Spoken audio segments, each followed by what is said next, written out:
liftoff and the clock has started.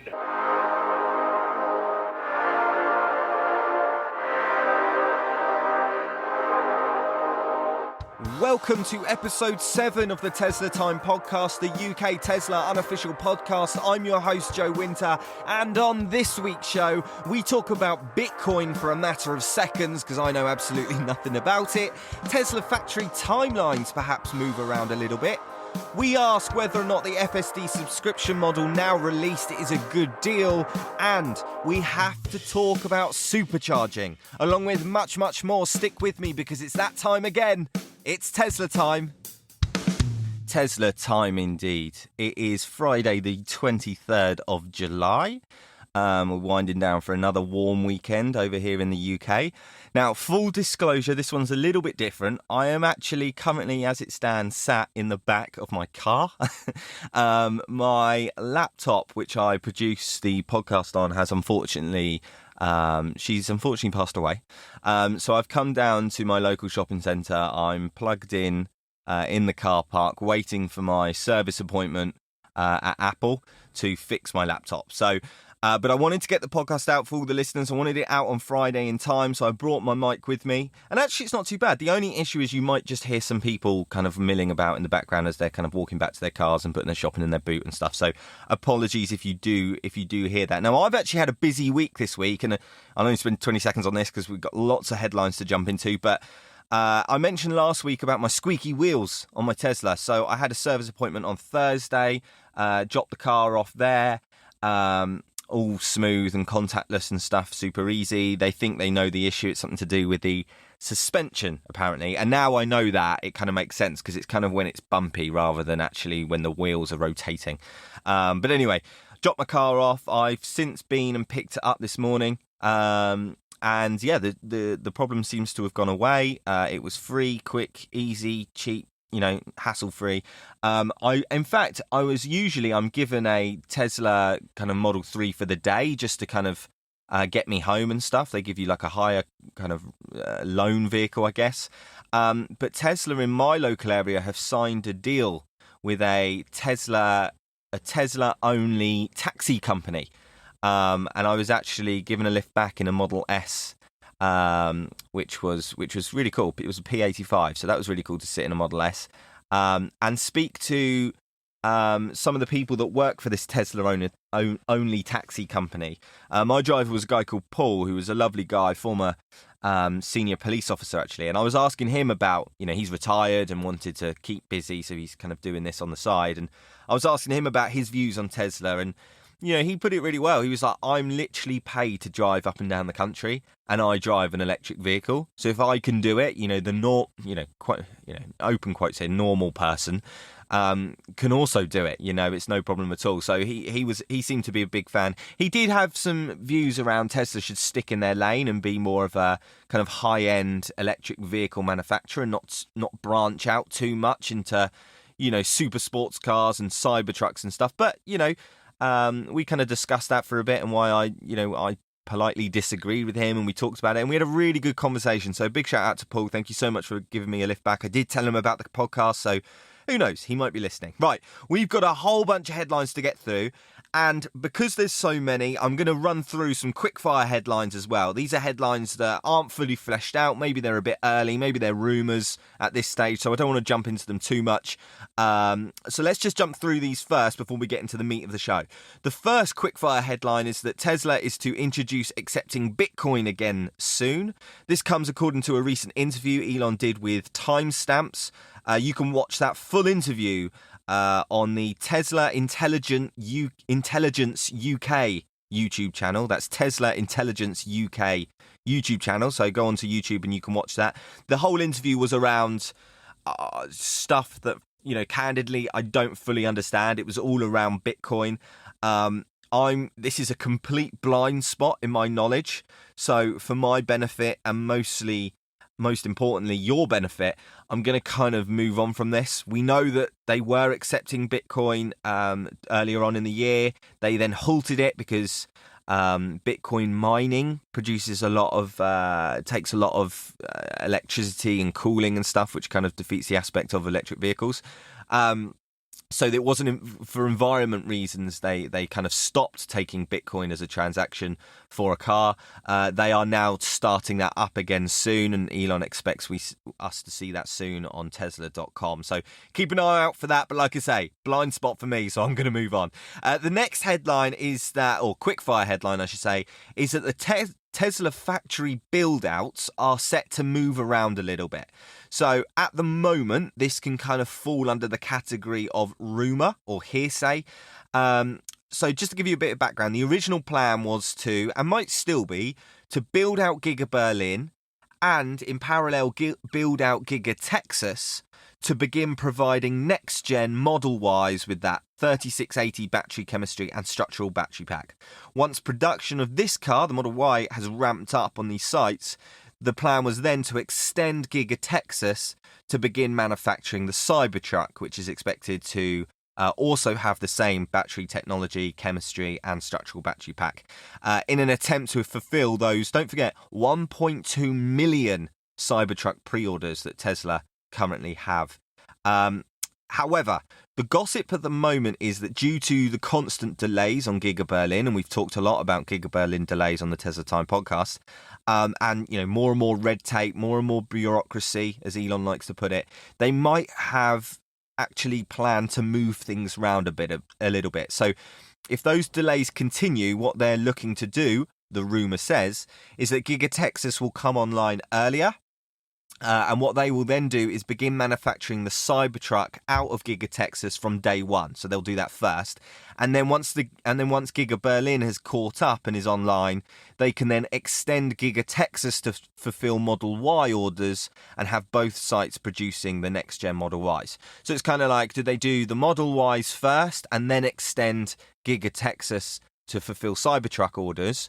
Or the rumoured new plan is to do Cybertruck orders first in Giga Texas, then when Berlin catches up, do Model Ys out of both. At the moment, like I say, this is just a rumour, but it has to be said now that Giga Shanghai, so in China, is providing most of Europe, not the UK, annoyingly, with Model Ys, which, let's be clear, was never in the original plan. That was never mentioned by Tesla. This does suggest that there has been some tweaks to the plan, and it doesn't particularly bode well for Giga Berlin's progress. Like I say, just rumour, and that's why it's in the quickfire section. But I personally think the Model Y right now is Tesla's most important vehicle.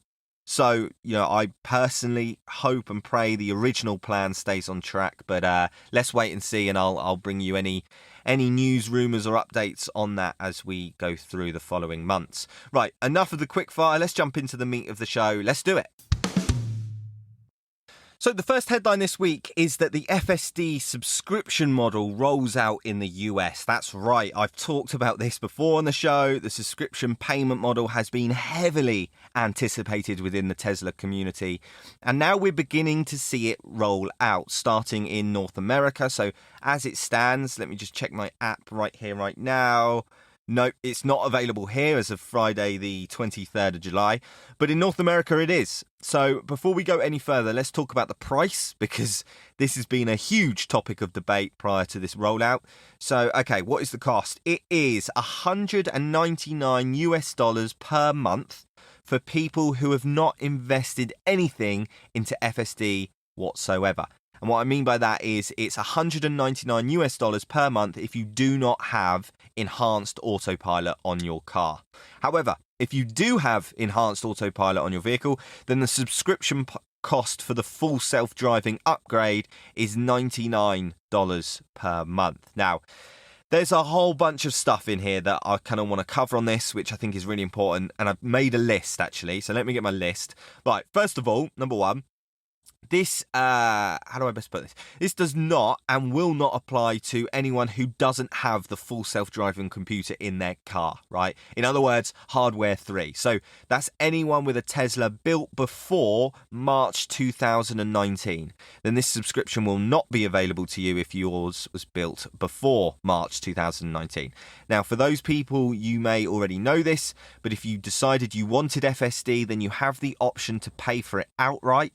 So pay the £6,800, and then you're able to schedule a service appointment to get your computer upgraded. Now, the cost of this upgrade and how it works differs depending on where you live. Just the best bet is to head over to Tesla.com to find out more about that. In fact, I don't really want to mislead anyone here, so let me just read this from Tesla's website verbatim. Quote, Tesla cars with full self-driving capability and autopilot computer 2.0 or 2.5 are eligible for a complimentary upgrade to the FSD computer.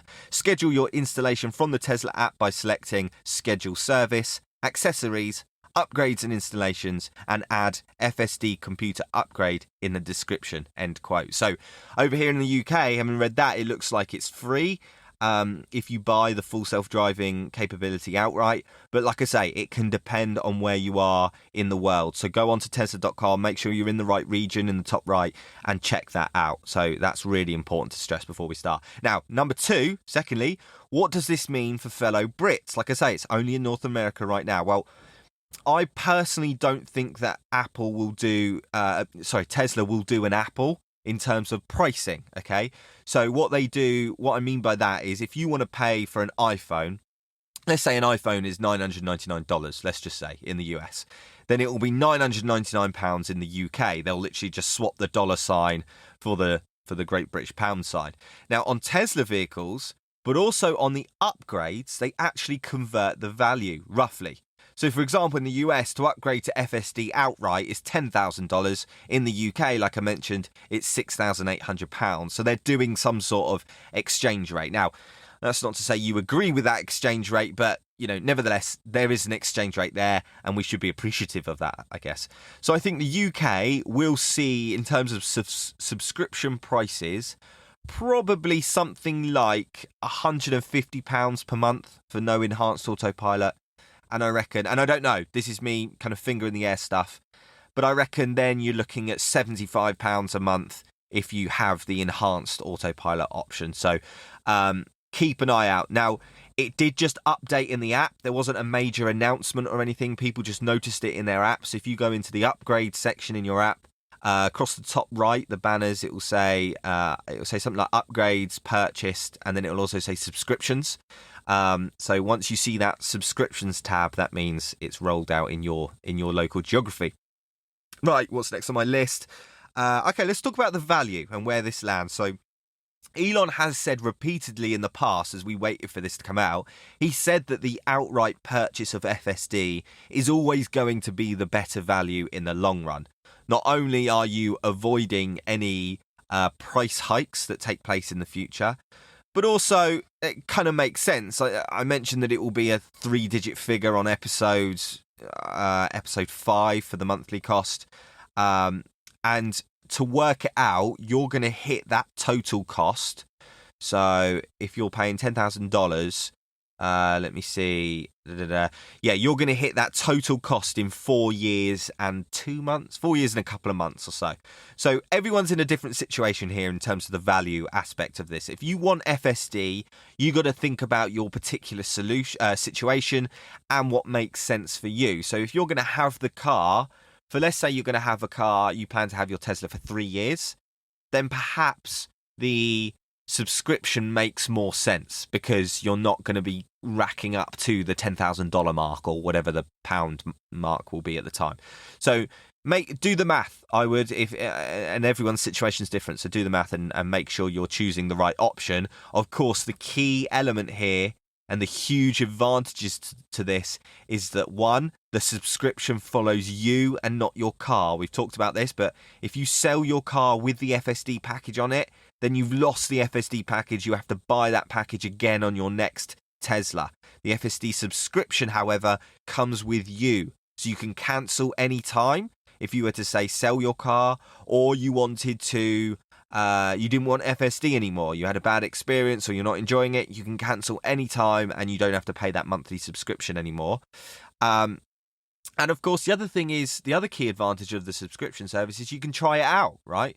If you buy a car brand new, you might think, actually, before I do the full outright upgrade, I'm going to use the subscription for a month to give it a go, because I've read the T's and C's on a friend of mine's app who lives out in the US, and it says, sure enough, down the bottom, something along the lines of this isn't verbatim, but it says something like you can cancel at any time and you're paying in advance. So, say you cancel 2 weeks into the month, you'll then have it for another 2 weeks and then it will end, but you've already been charged, if that makes sense. So you're paying in advance.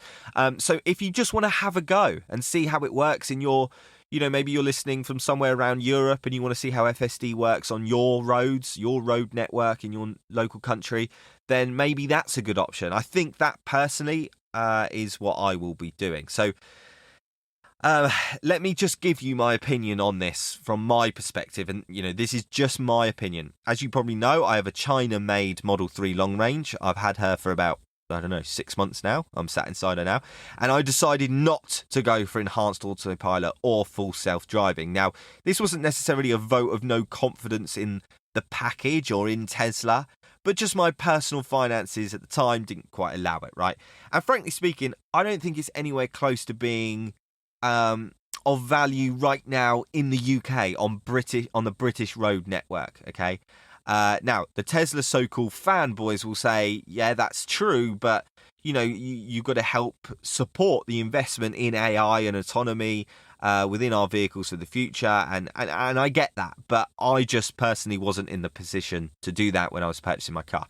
It is important to ask whether or not version 9, version 10, or even version 11 FSD will change that, and FSD will become more valuable to people living in non-US areas, and we'll have to wait and see on that. Now, Elon did actually tweet this week to say, quote, FSD Beta 9 is using the Pure Vision production code for highway driving.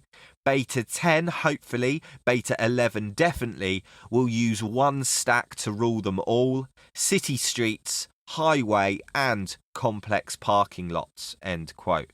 Now, this is kind of one of these things that really interests me, because FSD holds its value, in my opinion, in the driver being able to relax, right?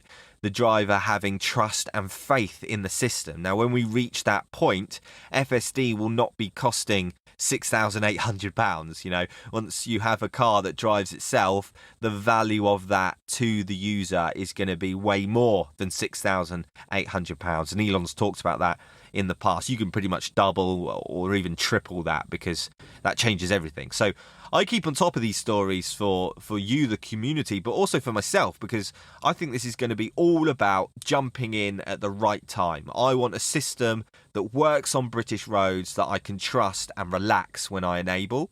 But at the same time, I don't want to be paying, 20 grand for it, So it's all about jumping in at the right time. So I will be keeping you guys up to date on that. Now, Elon went further on Twitter to say, quote, current summon is sometimes useful, but mostly just a fun trick. Once we move summon plus highway driving to a single FSD stack, it will be sublime, end quote. So a whole bunch of things here that he's mentioned that you kind of got to flag. First of all, in the first tweet, he mentions complex parking lots, which I think is great, because that allows you to literally get in your car in the morning at home, type in your destination, whether that be an office or a shopping centre or whatever it might be, and the car will literally find you a parking space and park you there, and you get out and you go. So I think that's real future world stuff, which is great. And then Summon is a great, he makes a great point here, because at the moment it is a party trick, and I've not seen it used in vain too much. You hear stories about people who park in a parking space that's too tight and they can't get out, or have certain garages, but even then it's clunky. People love watching it, but using it, not so much. So hopefully once this kind of stack to rule them all comes into fruition, then Elon's right, and Summon becomes sublime. Now, it's definitely worth keeping an eye on this, and I'll be letting you know when the subscription service rolls out in the UK. And like I say, just keep an eye on your Tesla app. Keep an eye on upgrades section in your app, because that's where it will be. But when it rolls out, of course, Tesla Time Podcast will bring you that news as and when it happens. Okay, let's talk about supercharging, because the next couple of stories is supercharger related. And the first is about opening up Tesla superchargers to other EV manufacturers. The Guardian this week wrote the following, quote, The Tesla network, which consists of 2,500 stations with 25,000 charging points worldwide, including more than 600 across the UK and Ireland, is currently exclusive to Tesla drivers only. Opening these up to all brands would represent a significant boost for EV drivers. ZapMap estimates that only 1,137 of the near 25,000 charging devices in the UK are capable of that ultra-rapid rate of charge, 100 kilowatts or more, end quote. Now, the reason why The Guardian wrote this article was because Elon has been very busy on Twitter this week, all around Superchargers, and he said, quote, "We created our own connector as there was no standard back then, and Tesla was the only maker of long-range electric cars." He also wrote, quote, It's one fairly slim connector for both low and high power charging. That said, we're making our supercharger network open to other EVs later this year, end quote. Now, like I said, I did cover this, and I covered my views on this way back when, in episode 4, I think it was, when this was first just rumoured, and it actually featured in the quickfire headlines, because it was just a rumour at this stage. Now, I personally think that it's great that Tesla are making strides towards what is one of their, if not their, key goal, that is to electrify the industry with sustainable energy. Elon and Tesla often share positive vibes to its so-called competitors when they announce and or release an electric vehicle. People are always like, oh, this is the Tesla killer. What are Tesla going to say? And Tesla go, great, that's awesome, fantastic. We want as many EVs out there as possible because we want people sat in EVs. Ideally a Tesla, but ideally an EV. However, that sentiment is nice, but when you have, the argument is when you have the keys to the best global charging infrastructure and you're not letting anyone in, you've got to kind of raise an eyebrow and ask, well, are you, Tesla, are you doing enough to help enable the industry to progress in electrification? Now, about a month ago, this story was hinted at, it was rumoured at due to a summit meeting that took place, I think it was in Norway, but now Elon has taken to Twitter to double down on the sentiment here. Now, for my UK listeners, and actually my European listeners, I imagine that this will be one of those things that actually happens here first, i.e. in Europe first, before in the US. Now, the reason for that prediction comes down to the fact that the connectors and charge ports on our cars in Europe are standard CCS connectors. Whereas my understanding is in the US, they use their own proprietary connector, which Superchargers use exclusively. So I would assume that perhaps this would mean that the manufacturers would have to begin making adapters for their customers to buy. Tesla wouldn't necessarily have to do this. But in Europe, technically, if Tesla decided to open it up, you could have anyone kind of driving into the Superchargers and getting going on their charge. Now, if I look at this story kind of holistically here, it does raise a whole bunch of questions in my head. The first is, what are Tesla going to do about pricing for charging a non-Tesla car at a supercharger? As we know, currently the network is directly linked to your car, your account and your app, and that's how you're charged. You don't have to, swipe a card or anything like that. So there's a question mark there. But more importantly, will Tesla charge non-Tesla owners more for a charge? Tesla owners could argue that, we made an investment in the company, and thus the company should recognise that an investment and offer us cheaper or at least discounted charge to Tesla owners. Having said that, back to the mission statement again to electrify the industry, shouldn't all EV owners be treated the same? I don't know. I'm kind of offering both points of view here. I kind of get the feeling like there's an argument for both, and I'm going to stay on the fence here because I can see both sides of the coin. So I'm going to stay on the fence, but that is one of the questions. The second major question here is, what are Tesla going to do about the infrastructure and the infrastructure growth plans? Because it's hard to generalize here, and everyone's experience is a differing one. But in my area, I would say that the chargers are being used at, what would I say? I'd say an optimal amount, right? Rarely, in my area, rarely do we see queues for superchargers. But then again, rarely are they empty within a normal kind of daytime, evening hours, right? But then again, there are some areas, I'd say that's optimal, but then again, there are some areas, especially in the US, where there are queues outside Superchargers on a regular basis. And on top of that, the company is growing rapidly. We know that they had an absolutely stonking Q2. We touched on that on a previous Tesla Time podcast episode. So you're already putting more strain on your infrastructure as it is by the inherent success of the company.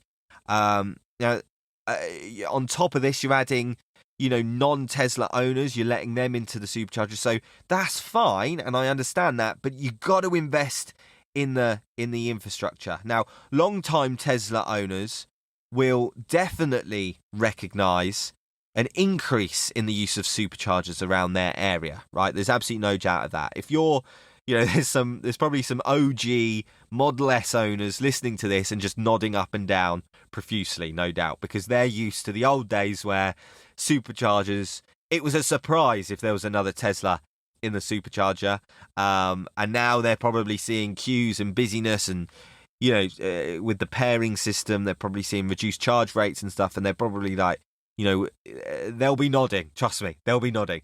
So you've got to balance it out. I don't mind them going to other, letting other EV manufacturers in. I'll let the kind of exclusivity, kind of that warm, fuzzy feeling that exclusiveness brings, I'll let that go. If it means more people are jumping into electric vehicles, absolutely. But on the flip side of that is Tesla have to double down on their infrastructure. They're selling more cars and they're letting more cars in to the Tesla Superchargers. So listen, there's a lot of unknowns on this one, and I'll definitely be covering the saga as it continues in the wellness of time. So watch out for that. But by the way, because it's such a 50-50 topic, let me know what you think. Drop me an email, teslatimepodcast@gmail.com, and let me know what you think of this, whether it be positive or negative. I'm keen to kind of gauge the opinion of the Tesla community. Sticking with Superchargers for a moment, because Elon also on Twitter this week confirmed that Tesla will be upgrading its Superchargers to 300 kilowatt charging. Now, this was in a response to someone on Twitter asking him about what he's going to be doing to speed up charging, i.e., not just building more Superchargers, but how are you getting people in and, most importantly, out of Superchargers as quickly as possible? Now, Elon didn't specify, but I've got to assume here that he's referring to boosting the current V3 Superchargers. To kind of give you an overview on this, currently we have V3 Superchargers running at 250 kilowatt charge, right? And the V2 chargers are running at a peak charge amount of 150 kilowatt charge. So this would mean Tesla are looking to offer a peak charge rate that is double the peak charge of a V2, which is just insane. Like, that is just crazy. Now, you've also got to factor in pairing. So if you go into a V2 supercharger, and if you're from the UK, most of our superchargers in the UK are V2. And if you park in a charger, let's say you park in a charger labelled 1A, and then another Tesla comes in and parks in 1B and plugs into 1B, you're going to be sharing a charge. Your charge will effectively be split in half because you're sharing a cable. Although, to be fair, I think it's not quite 50-50. I actually think the first charger gets priority. But still, it's going to have a significant impact on you. And by the way, the etiquette at any supercharger, to be safe, but most importantly a V2 supercharger, is to leave at least one space between you and the Tesla that was already there. So if you pull in and there's two Teslas in that supercharger, then make sure you leave one bay parking space between you. Now, in a V3 charger, and now this is going to be 300 kilowatts, so V3.1 or V4, I guess we might be able to call it, there is no pairing. It doesn't matter where you or anyone else parks, your peak charge will remain at that 250 kilowatt level, or 300 kilowatt level in relation to this story. So this is absolutely great to see. And like I say, there's multiple things Tesla can do to improve the infrastructure. It's not just about building new stalls. Obviously, that is super important, but it's also about how can you get cars in and out of superchargers as quickly as possible. And that's also key to alleviating the pressure on the infrastructure on the infrastructure that's in place. Now, the new Model 3s and Ys, and of course, the Model S and upcoming X, can also maintain a peak charge a lot longer. So that's another element you've got to factor in, is the battery chemistry. So typically speaking, your charge will start to drop away the higher up your battery gets. So once you start getting, especially in and around like the 80% level, you'll notice your kilowatts start to fade away. Now in the new models, the Model 3s and the new Model Ys, and of course the Model S's and X's, that fade away point is higher in the battery life. So, for example, it might not be till 85, 90% that it starts fading away more drastically. So again, another element that you can think about. Now, my Model 3, which is a brand new China-made Model 3 long range, can only take a maximum of 250 kilowatts. So this upgrade to 300 kilowatts, I'm assuming Elon again is referring to the new battery chemistry, the 36H80 battery cells.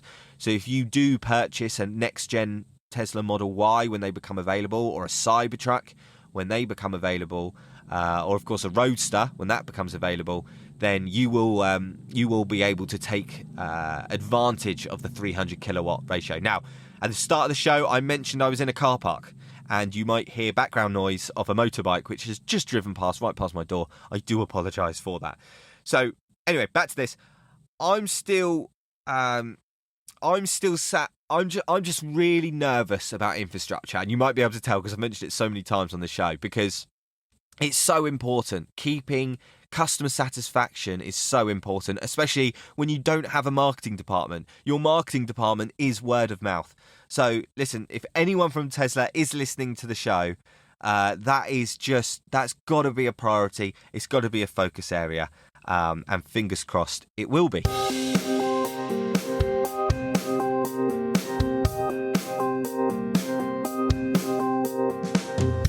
And that about does it for episode 7 of the Tesla Time podcast. Thank you so much for listening. Before I wrap up, I wanted to say 2 things.